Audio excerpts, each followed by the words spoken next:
Hey, you clicked on the review. Thanks. This is actually sort of a special review for me. It may not seem that way years from now, but I decided to do this review on my birthday. This is my first birthday also on the tomato meter. And usually in years past, I have done sort of like a, hey, this is my life update. This is what I'm doing. And this year I wanted to take an opportunity because I get so many new movies all the time to go back through and review one of my favorites, a film that definitely affected me early on in my just life, in my career, life, wanting to be a critic, anything. And something was maybe a little bit less obvious, and that's Mr. Holland's Opus.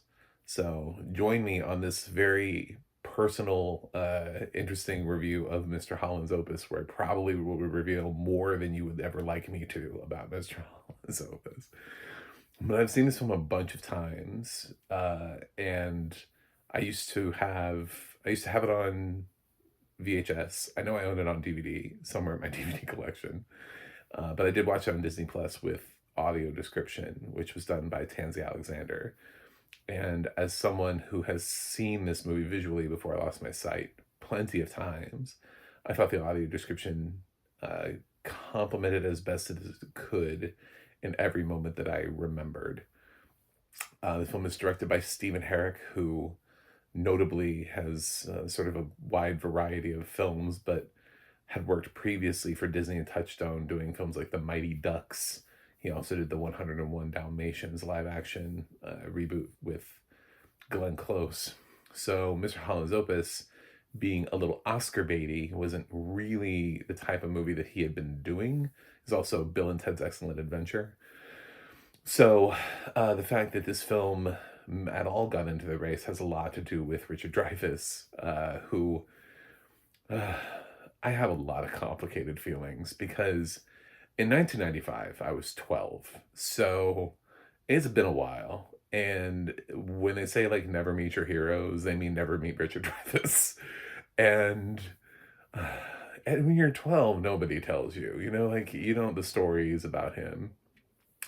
But now that I'm an adult, I look back on a lot of the controversial things and opinions that he's held, things he's said over the years, and I realize this is why he doesn't get a lot of work anymore.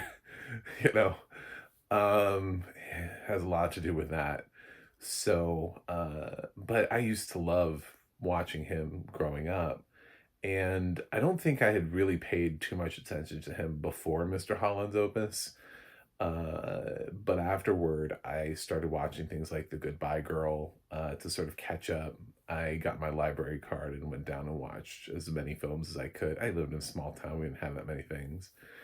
So, but we did have a couple rows of VHS tapes, and I tried to get all of the ones that I recognized that seemed like classics, uh, to try to bone up on that stuff that usually was airing on AMC or TCM later on when we got that.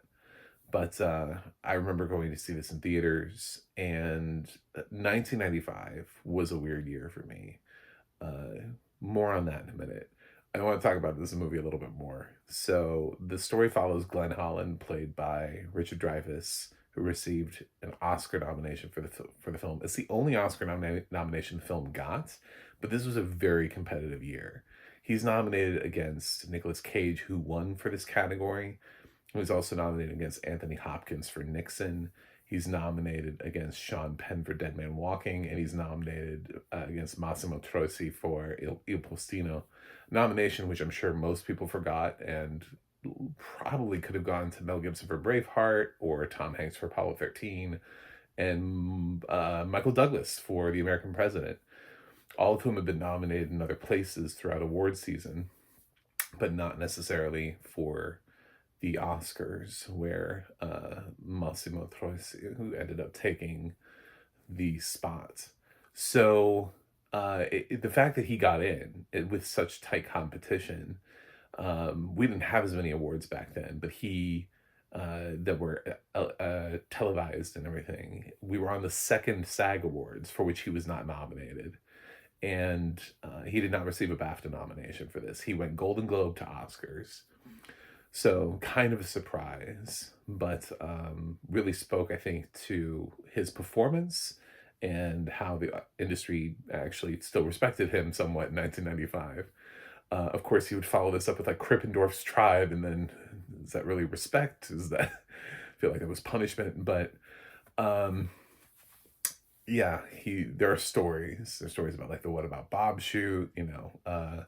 So there's plenty out there if you want to learn more about Richard Dreyfuss, on sets, off sets, as an old angry man, any of those things. But he plays an aspiring composer who realizes that he needs a steady job in order to pay the bills. And his wife is played by the late Glenn Headley in this. And he takes a job at the school thinking it'll be short term and he won't do it for very long, just long enough to, you know, get some stuff, maybe work on his composition. It was his composition that was going to take over this American Symphony. American Symphony, which, by the way, was not nominated for an Academy Award, however, did win a Grammy. So there you go. I mean, it is a film composition of music. So the fact that it didn't win an Oscar is, the fact that it was recognized by its musical peers, touche, you know? So, but he's been working on this one work the whole time, and he starts out a reluctant teacher and ends up being a beloved figure in the school, even as they cut all of the arts from this school, which seems, now that I look back on it as an adult, I'm like, they bring in at the finale, like the governor of the state. The governor of the state couldn't step in to stop arts funding from being cut from the schools. Like, what governor is this? What message are we sending? You know, she's like, the arts were formative for me, but yes, I'm allowing all my school boards to remove them from schools.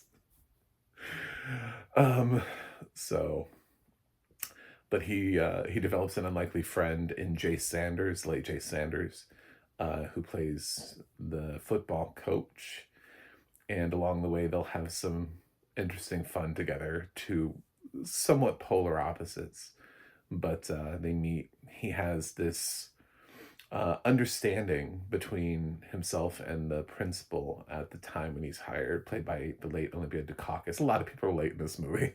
Pretty soon, so will Dreyfuss. And the vice principal is, you know, uptight and, you know, boring by the numbers. And you're like, my God, when this guy gets in charge of the school, look out. Played by William H. Macy. So we follow him throughout decades, you know, through different blocks of students. He helps out a young girl who can't play the clarinet very well, and played by Alicia Witt, who is still doing interesting things today, but her character will go on to be the governor of, at the end, surprise. And he helps a young struggling football player get some sort of grade recognition so he can get back on the team and do the one thing he's good at. So he teaches this one kid to play drums, and there's this really fun, interesting scene of him banging the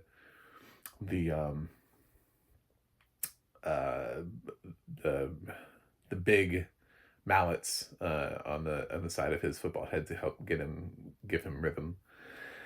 And there's the Rowena segment. Jean-Louisa Kelly played Rowena, the enticing girl with a thing for her teacher. And sort of finally is the kind of like the retirement phase of the film. So he does some, you know, summer work to try to get more out. You know, he ends up having a kid named Coltrane because he tells his wife this wonderful story about John Coltrane and listening to it for the first time. And once he hears that he's going to be a dad, so Coltrane or Cole, and he needs a little bit more money, so he starts driving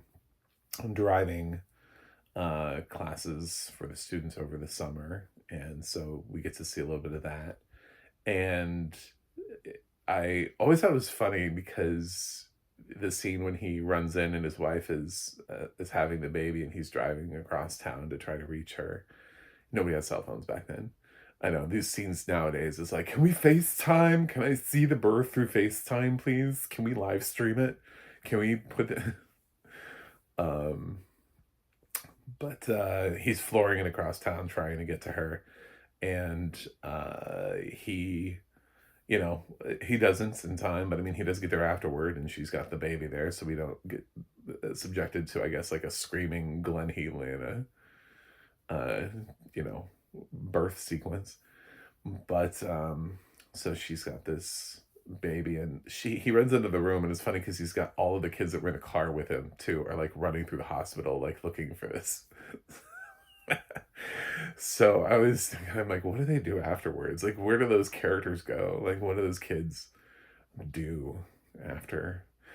Anyway, so so he has a nice little moment there. But then what they give him, I didn't quite understand / appreciate the storyline having to do with Cole's deafness, because I wasn't deaf. I wasn't disabled when I was a kid in 1995 at all. So it wasn't my culture. It wasn't, I was something I was thinking about was accessibility and ASL and all those kind of things. So I took the film sort of at face value, and the sort of the juxtaposition of having somebody whose whole life is hearing and music, being able to, and having a son who cannot, and trying to convey so that these two can sort of meet in the middle, and so that he can share this great love of his with his son. He's trying to figure out ways, and I love how in multiple ways they figure out how to do this with colors. They do like color representations, and he sings Beautiful Boy to his son in signs the whole time too. So, in sort of a really emotional moment that always kind of gets me, because you can tell it's him actually singing. Like, they didn't try to like dub his voice. It's not like Dreyfuss was like, I'm worried about how I sound. Can Pavarotti come in here, please, and sing for me? No, I mean, it's obviously his voice. It's not meant to sound like a fantastic theater singer. It's meant to sound like a band teacher singing that song to his son. So I've always loved this movie. And in 1995, I was just kind of starting to watch more films made for adults and less films necessarily made for kids. I had an awesome childhood full of all of the cartoons, all of the animated films, all the Disney movies. I saw it all back then. Like, I was kept in a little bubble and did not forcibly grow up. I had a couple of brief moments where somebody got to me with contraband, and a friend that showed me Terminator 2 Judgment Day was my first R-rated movie. So I basically thrived on cartoons. I remember being dropped off at a movie theater, being really excited to see the new Tom and Jerry animated movie. And my friend legitimately thought we were going to try to sneak into an R-rated movie, and I was just using that as a cover. I was like, no, I actually want to see this movie. So totally different levels. And I started seeing, more PG-13 fare. I think Jurassic Park helped a lot too, because that was a little bit bigger and a little bit scarier for me at 10, right, than what I was used to. So at 12, when I'm there in 1995, thinking about, I'm also starting to grow up a little bit and see and figure out. 95 was sort of a year when I figured out things for myself in terms of where I was on the spectrum of sexuality. And I kind of grew up without any sort of gay role models around me. I've talked about this in some of my movies with Pride from around that era too, about how movies like The Birdcage and also answered a lot of questions for me.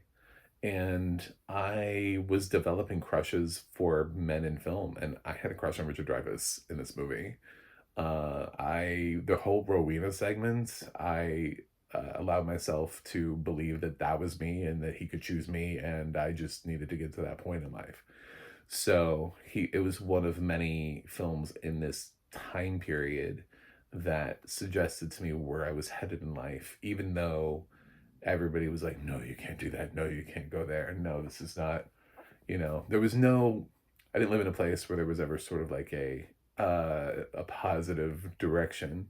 So I just mostly kept it to myself and just didn't talk about it. Just didn't say, but some of these films from this time period are my favorites because I legitimately enjoy sitting down and watching them.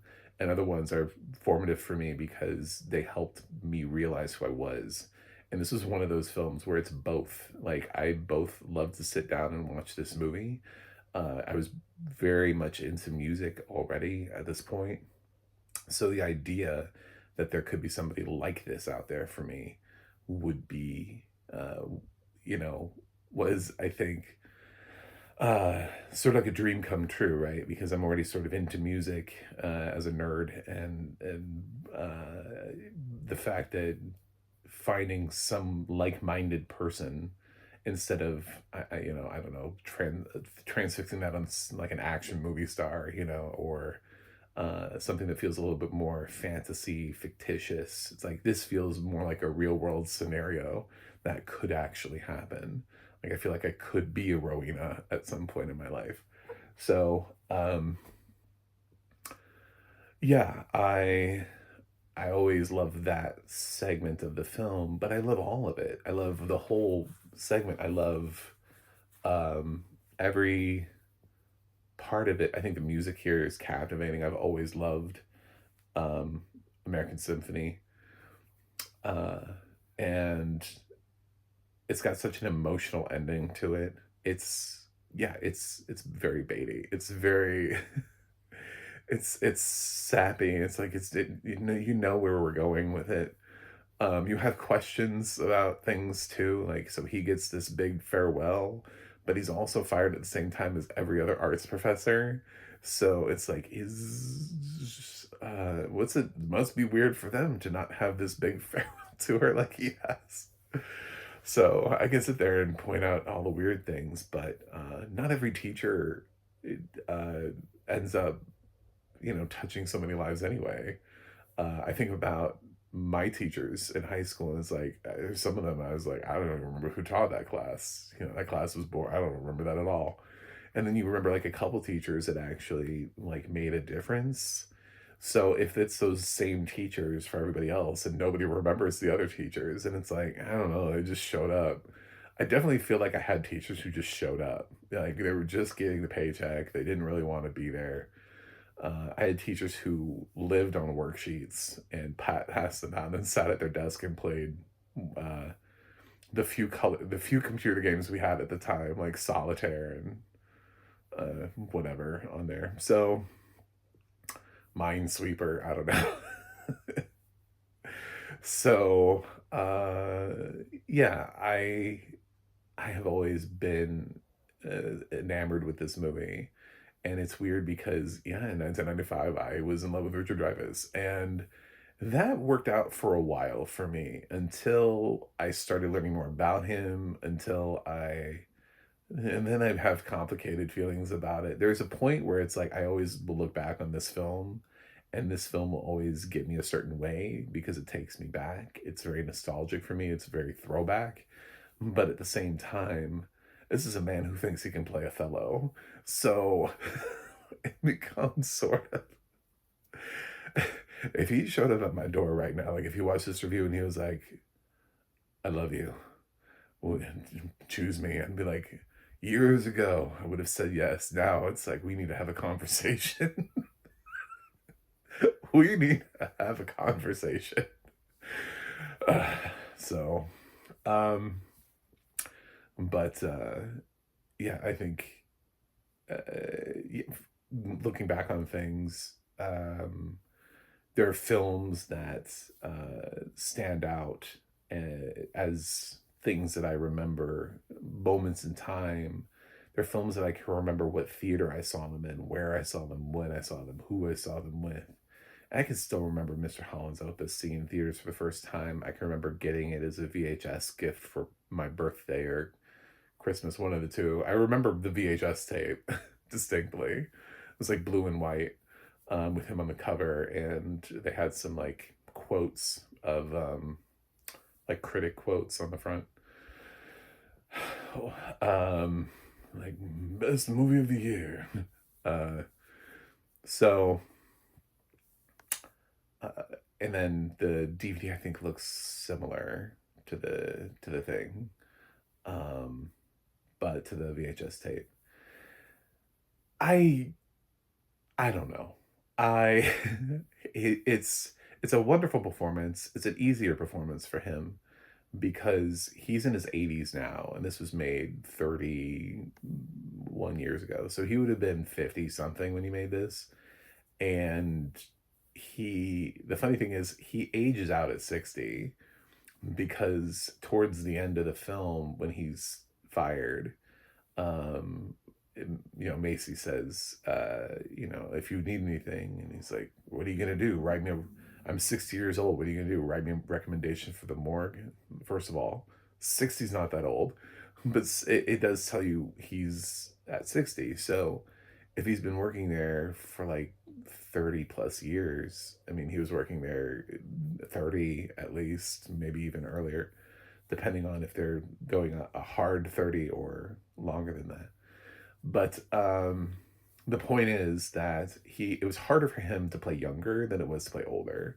So when he plays the older part of himself at the end, he's actually closer to his age than he is in the younger scenes when he's trying to be the younger guy running around and doing that. That's more of a stretch for him based on where he was cast, where he was at the time.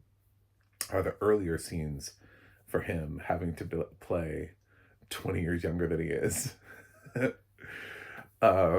Than it is later on. So using coal to age through time is a great reference too, because you see, I mean, he's not there at the beginning, then there's the baby, then there's toddler Cole, there's a little bit older version of Cole, and then there's it's sort of like adult Cole, with the long hair. So I love this movie. And so for my birthday, for my present to myself, I get to do a review for Rotten Tomatoes for this and put my score up there. I've been reserving like high grades, like too high. I don't want to go too high. I've only done 1 out of 10 out of 10. So it's hard because once you go that high, Mr. Holland's Opus for me is a film that without context for so many years, I've always said it's one of my favorite films. People are like, well, what are your favorites? And while I always feel weird saying it's my number one because people always go, huh? It's so much easier rather than to have a debate to pick something. So I often go with Jurassic Park, or American Beauty. I've used that for a while. But it's definitely one that I bring up when I list a couple. I throw in those films. I like to say The American President, which also came out in 1995. This, Memento, Wall-E, The Dark Knight, Toy Story 2, Up. Just, there's a handful of films that can answer that question pretty easily, that I feel like I could have a conversation about why those films. And this one, certainly for me, is probably the most odd because most people would never put it that high on their list. Basically, everything else I just said would be high on other people's lists. There isn't really a film that I said that other people wouldn't go, oh yeah, I'd have that higher. Even American President was recognize, I think when Rob Reiner passed, people realized how much they really loved American President, because in all of the retrospectives that they were doing, they made sure to include American President. They basically dipped off everything after it. Like, all the retros that I saw for Rob Reiner were like, he didn't really do anything after the American President in terms of his beloved classics. The last beloved classic he did apparently was in 1995. So I think I saw one that went to Ghost of Mississippi, and after that, all of his films after that just, and they're not all bad films. So they just didn't make nearly as big of an impact. But yeah, I've said American President before, and people go, "Oh, I love that movie," But Mr. Holland's Opus, you say it, and people go, "Huh? Aren't there like 1,000 teacher movies?" I was like, "Yeah, but this is the one that worked for me. This is the one with the music teacher. This is the one where Dreyfuss was kind of cute, and they gave him like a student to flirt with for like a minute." And there were some, I'm supposed to think it's wrong, but in 1995, when I was 12, it was like, yes, yes, please. From that perspective. So yeah, hindsight is 2020. It's weirder now to say it as an adult, to be like, yeah, I really like that plot. That was very. But when you're young and you're looking at it, you're like, mm-hmm. Yeah. So it's a different side of things. So that's Mr. Holland's Opus for me. Anyway, this is what I get to do. This is what I chose to do for my birthday, was to watch this again and review it, and put this out there and be really honest and personal about it. That's what you get on my channel, is I'm always cut through the bullshit. And yeah, this was really sort of embarrassing and everything. But now you know why why I love Mr. Holland's Opus. And I'm still somewhat attracted to him as an individual, but damn. I feel like I've learned too much and I know too much. It's coming back to this film years later. It's like, I really have to be taken over by the film itself for it to pull me back in, because man, he has some garbage ideas. He's got some thoughts that I wish had never escaped his head. And I've seen so many, behind the scenes stories on these films that he's been a part of, where he's always like the common denominator of problem, like it's always, nobody's ever like, oh man, he was great to work with. Such an easygoing guy. such a pleasure. Really loved working with him. So yeah, Mr. Holland's Opus is a 9.9 out of 10 for me. I would go 10 out of 10, but I don't know. I feel weird. I feel weird going 10 out of 10, because it's like saying there is no possibility for growth. So we're gonna go 9.9 out of 10 for this, and it's one of my favorite films of all time. So thanks for watching, thanks for subscribing, and I will see you guys on the other side.